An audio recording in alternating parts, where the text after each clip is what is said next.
የፍቅር አጋራቸውን ሰዎች ሲመርጡ ብዙ ጊዜ ስሜታቸውን ተከትለው ነው። ግን የተሻለ መንገድ አለ። ኮከባችሁ በቅድሚያ ማለት ነው። ኮከባችሁ ያውቃል ትክክለኛውን ጥምረት፣ ለማን እንደምትሳቡ፣ ከማን ጋር እንደምትያያዙ ኮከባችሁ ያውቃል። ይህንን ነገር የሚመራውም ኮከባችሁ ነው።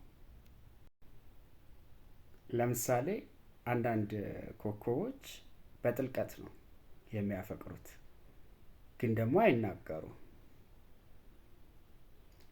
ሌሎች ኮከቦች ደግሞ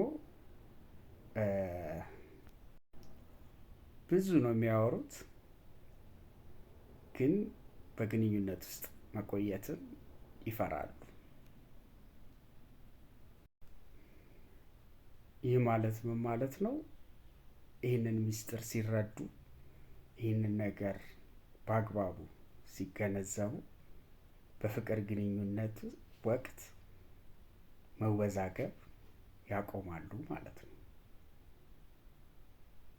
ወይም ደግሞ ልክ ትክክለኛውን ምስጢር እንዳገኘ ሰው ይንቀሳቀሳሉ ማለት ነው።